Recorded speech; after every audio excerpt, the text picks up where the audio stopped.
December 7th, 1941. Oahu, Hawaii. The roar of engines shatters the morning's peace, but it is not a welcome sound. Anti-aircraft fire claws helplessly at the sky as torpedoes and dive bombs tear through the steel armor of the U.S. Pacific Fleet. Massive columns of black smoke roll up from Pearl Harbor, eclipsing the sun, as nearly 2,500 Americans are killed in a stunning, surprise blow. Shock rips across America, followed by unadulterated rage. Washington demands retaliation, a strike against the Japanese homeland, a blow that can restore American faith and prove they will not be broken. But how? Tokyo is 4,000 miles across the Pacific, far beyond the range of any American bomber at the time.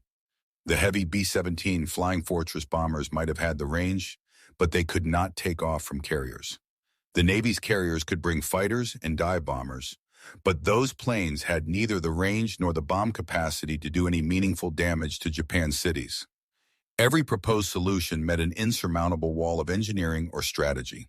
In the weeks following the attack, as frustration mounted, one obscure Navy officer began to think. Captain Francis Lowe was the operations officer for Admiral Ernest J. King, Commander-in-Chief of the U.S. Fleet. His job was to devise the impossible.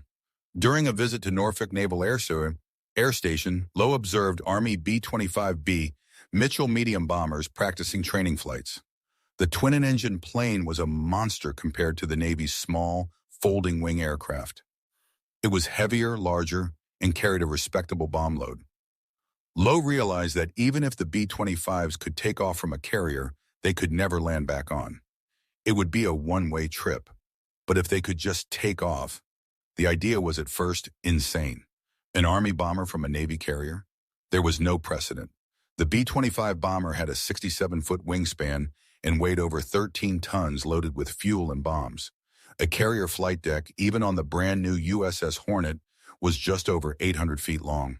Could such a large aircraft possibly gain takeoff speed in such a confined space?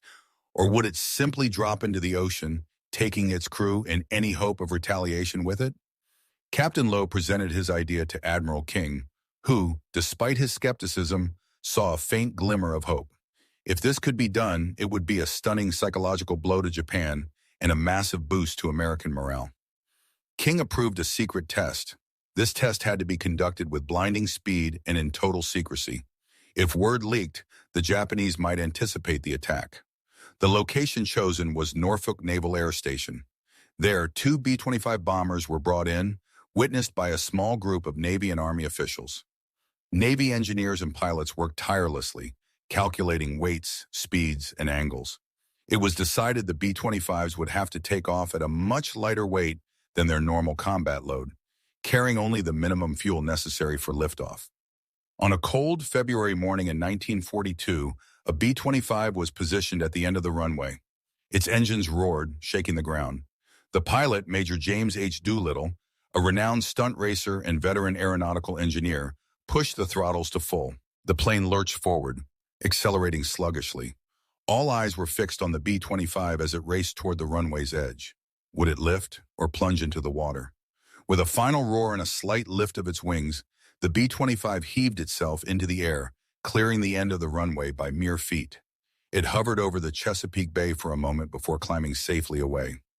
The test was a success. A B-25 could take off from a runway the length of a carrier.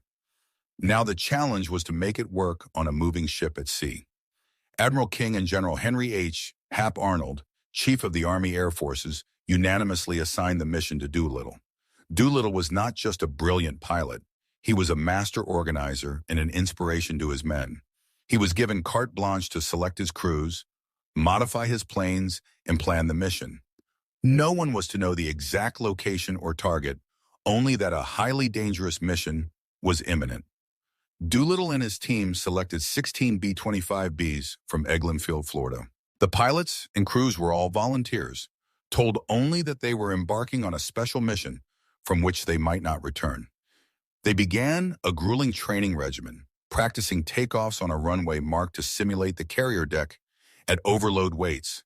Every takeoff was a gamble, requiring absolute precision and nerves of steel. Pilots had to master lifting off with full power in just 500 feet. To make the flight from the carrier and have enough fuel to reach Japan, the B-25s needed modifications. Extra fuel tanks were installed in the bomb bay, drastically increasing the plane's range. The tail guns were replaced with black-painted broomsticks to look like machine guns, saving weight and confusing Japanese fighter pilots. Weight was the enemy, and every ounce counted. April 1st, 42. Naval Air Station, Alameda, California. A thick fog hangs over San Francisco Bay as 16 olive-drab B-25 Mitchell bombers, engines rumbling, land one by one at Alameda. Under heavy guard, each plane is taxied to Pier 3, where the aircraft carrier USS Hornet CV-8 is waiting. She is one of the Navy's newest and largest carriers, yet even her vast flight deck looks small next to these Army war machines. A surreal scene unfolds. Massive cranes carefully lift each 13-ton bomber from the pier. Navy sailors, accustomed to their own compact fighters, stare in disbelief and skepticism. These B-25s are too big. Their wingspans stretch nearly edge to edge on the flight deck. To fit all 16, they must be parked nose to tail, wing over wing, consuming nearly the entire length of the runway. Hornet's own pilots shake their heads. The carrier's entire fighter squadron has been relegated to the hangar bay below to make room. This means the Hornet will be completely without its own air cover for the entire journey. Lieutenant Colonel Jimmy Doolittle, the 45-year-old leader with a high forehead and determined eyes, is aboard the Hornet. He meets Captain Mark Mitcher, the carrier's commanding officer. Between them, there is professional respect but also tension. Mitcher, a seasoned naval aviator, hates turning his prize warship into a taxi for the Army, leaving it vulnerable to enemy attack. But he understands the mission's importance. The Army airmen, 80 in all, are assigned to cramped quarters, trying to acclimate to life at sea. They are landlubbers in the ocean, unfamiliar with the ship's bells, naval terminology, and the constant rolling motion of the ship. On April 2, 1942, the USS Hornet slips quietly out of San Francisco Bay, passing under the Golden Gate Bridge and heading into the vast Pacific. They are alone, but not for long. Days later, in the middle of the ocean, they rendezvous with Task Force 16, commanded by Vice Admiral William Bull Halsey from his flagship, the USS Enterprise. The Enterprise and its escorts, cruisers and destroyers, will provide the necessary anti-aircraft and anti-submarine shield. Halsey's presence, an aggressive fighter, raises morale, but the tension is palpable. They are steaming deep into Japanese-controlled waters. Everyone knows this is a one-way mission. The B-25s will not be returning to the carrier. After dropping their bombs, the crews are instructed to fly west to airfields in China. April 17, 1942, the North Pacific. The sea is violent. 30-foot waves crash against the hull of the USS Hornet, sending the 20,000-ton ship pitching like a toy. On the flight deck, the 16 B-25s are lashed down, lurching against their restraints, constantly soaked by freezing spray. For the 80 Army airmen below, it is a living hell. They are crammed into makeshift quarters, most of them terribly seasick, trying to hold on as they steam 8,000 miles deeper into enemy territory. They are landsmen, completely unaccustomed to the brutality of the ocean. In the midst of this chaos, Lieutenant Colonel Doolittle remains calm. He gathers his men in the ship's mess hall. The drone of the engines and the roar of the sea are cut by an expectant silence. Only now does he reveal the target. He spreads a map on the table. "Gentlemen," he says, his voice clear and steady, "our target is Tokyo." A shockwave ripples through the room, quickly followed by subdued cheers. This isn't just a token revenge strike. This is a blow aimed at the very capital of the empire. Doolittle doesn't sugarcoat the truth. He explains the plan. Take off from 450 miles out, fly wave-top level to avoid detection, strike military and industrial targets in Tokyo, Yokohama, Nagoya, Osaka, and Kobe. Then they will not turn back. They must fly another 200 miles in darkness over the East China Sea to try and land at friendly airfields in China. He looks each man in the eye. This mission is extremely hazardous. If any man wants to back out, now is the time. Not a single man moved. In the final hours, the crews make last-minute modifications. They unbolt the heavy B-25 ventral turrets and dump them overboard to save weight and fuel. They checked the collapsible rubber fuel bladders installed in the bomb bays.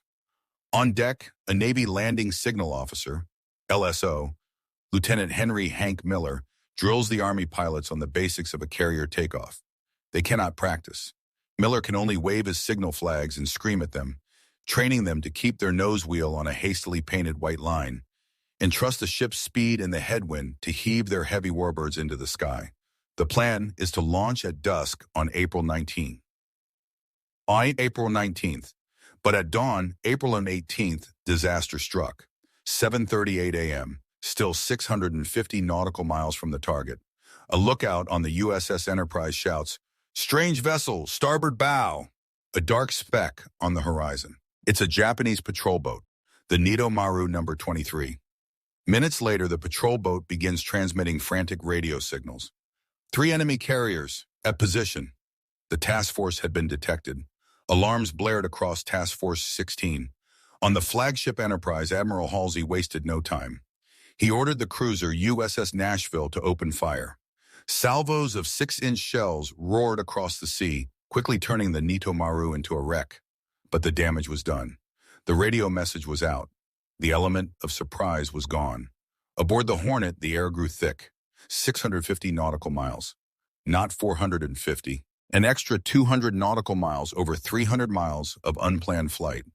The Army pilots, many still green from seasickness, looked at each other with grim resolve. Doolittle rushed to the bridge, meeting Captain Mitcher. The fuel charts were spread. It was razor thin. They could make it to Japan, but China? A safe landing was now almost impossible. They would be running on fumes just as they crossed the coast. But they had no choice. To wait meant inviting the Japanese fleet to descend on them and annihilate the task force. Halsey's decision flashed via signal lamp. "Launch planes to Tokyo. Good luck and God bless you." "All pilots, to your planes," the command blared over the loudspeakers. It was 8 o'clock a.m. The seas were still massive, sending the ship into violent pitches. Freezing spray lashed across the bow, drenching the Army crews as they climbed into their soaked aircraft. Engines sputtered to life, their harsh coughing mixing with the howl of wind and waves. The Hornet turned hard, plowing directly into the 30-knot gale, its bow rising and plunging in 40-foot swells. Jimmy Doolittle sat in the cockpit of plane number 1, named Tokyo Bound. He looked out his window at Lieutenant Hank Miller, the Navy LSO, standing in the teeth of the gale, soaked to the bone. Miller had no experience launching a B-25, but he knew his ship. He looked at Doolittle. Doolittle looked back, nodding. It was time. Miller spun his flag in a circle, signaling Doolittle for full power. The 2 Wright R-2600 engines screamed to their maximum, the plane shaking so hard it felt like it would tear apart. Doolittle held the brakes. The Hornet's bow dipped into a trough. Miller waited, timing it perfectly. As the bow began to rise, giving Doolittle a momentary uphill ramp, Miller slashed his flag forward. 8:20 a.m., Doolittle released the brakes. The 15-ton B-25 lurched forward. It thundered down the wet deck. 300 feet. 400 feet. The nose wheel lifted. The sailors on board held their breath. The plane seemed to hang suspended at the very edge of the impossibly short 467-foot runway. Before it dipped, almost brushing the whitecaps, and then clawed for altitude. He was airborne. A roar erupted from the Navy sailors. 15 more planes followed. One by one, pilots fought the pitching deck and willed their planes into the sky. Finally, at 9:19 a.m., the 16th BY, piloted by Lieutenant William Farrow, cleared the deck. Task Force 6 immediately turned, retreating east at full speed. The 16 bombers and 80 men were now utterly alone, flying west toward the heart of the Japanese Empire. For 4 hours, the 16 B-25s skimmed the wave tops. Pilots fought to keep their heavy machines just feet above the churning Pacific, low enough to fly under Japanese radar. The air in the cockpits was thick with sweat and the incessant roar of the engines. Every man was focused, his eyes darting to the fuel gauges. The math was brutal. The 200-mile early launch meant they were already running on borrowed time. The question was no longer if they would reach China, but how far into China they would get before the engines quit. Around 12 p.m. local time, landfall, the coast of Japan. They had made it. Doolittle pulled back on the yoke, and Tokyo-bound began its climb to bombing altitude, a mere 1,500 feet. They flew straight in. It was a bright, clear Saturday. Below, life in Tokyo was proceeding as normal. People were eating lunch. Children were playing. As the strange twin-engine bombers appeared, many civilians even waved, mistaking them for Japanese Army or Navy planes on maneuvers. Tokyo's air defense was completely unprepared. They believed their homeland was inviolable. 12:15 p.m. Doolittle was directly over his target, an industrial complex and factory. He yelled into the intercom, "Bomb bay open." Sergeant Fred Bramer, the bombardier, peered through the bomb site, lined up the target, and toggled the switch. Bombs away! 4 500-pound incendiary bombs fell free, exploding in a series of concussions that rocked the aircraft. Instantly, Tokyo erupted in chaos. Air raid sirens wailed. Too late. Anti-aircraft batteries, caught by surprise, began firing wildly into the sky, their black puffs of flak exploding harmlessly below the speeding B-25s. Across Tokyo, Yokohama, Nagoya, and Kobe, the other 15 planes followed Doolittle's lead. Lieutenant Ted Lawson, piloting the ruptured duck, headed for a steel mill. His plane was hit by flak, wounding his gunner and himself. But they pressed on, dropping their bombs squarely on target. Japanese Zero fighters finally scrambled, but they were baffled by the low-flying, unidentified bombers. The attack was too fast, too audacious. In less than 10 minutes, it was over. The 16 B-25s, their payloads delivered, dove back down to the rooftops and treetops, racing west toward the East China Sea. Behind them, smoke rose from multiple points across Japan's largest cities. The physical damage was relatively minor. A few factories damaged, a carrier and dry dock hit, but the psychological blow was immeasurable. Doolittle had proven Japan was not safe. Now the real test began. A desperate race against darkness and dwindling fuel toward a foreign land they had never seen. Late afternoon, April 18, 1942. The East China Sea. The B-25s, flying alone, raced west as the sun set behind them, staining the horizon red. It was the last light they would see before reaching China. In Doolittle's cockpit, as in the other 15, the grim reality was setting in on the fuel gauges. The needles were dropping rapidly toward E. The 200-mile early launch had cost them their margin of safety. It got worse. A violent storm, one the weather forecasters had not anticipated, was brewing directly in their flight path. As night fell, they flew into a black wall of torrential rain and violent turbulence. The planes were tossed about, forcing the pilots to fight for control. The strong headwinds slowed their ground speed to a crawl, burning the last of their precious fuel. The airfields in Chuchish, China, where they were meant to land, were blacked out by the storm. Worse, the homing beacons they had been promised were not activated. The crews were flying blind, out of fuel, over a hostile, unknown land. Around 9:30 p.m., after 13 hours of continuous flight, the engines on Doolittle's plane began to sputter and quit. He was out of fuel. Below was only inky blackness, not a single light. He ordered his crew to bail out. One by one, they disappeared into the rainy night. Doolittle was the last, activating a flare to warn the others before jumping from his dying aircraft. All across the Chinese coast, 15 similar stories were playing out. Crews either parachuting into the darkness or attempting to crash land their planes wherever they could. Dawn, April 19, 1942. Zhejiang Province, China. Lieutenant Colonel Jimmy Doolittle landed hard, deep in the muck of a rice paddy. He was alive but completely alone, his parachute covered in fertilizer. All 16 sophisticated B-25 Mitchells were gone. They lay scattered as smoking wrecks across mountainsides, fields, and coastal shallows. The crew of the ruptured duck, piloted by Lieutenant Ted Lawson, had crash-landed in the shallow water off the coast. The impact tore the plane apart, severely injuring Lawson's leg, a wound that would become so infected it later required amputation. Of the 80 raiders, their fates varied wildly. 69 men survived their crashes or bailouts, scattered for hundreds of miles across Zhejiang and Jiangxi provinces. They were found by Chinese villagers and guerrilla fighters. Despite a massive Japanese military presence, these civilians risked everything.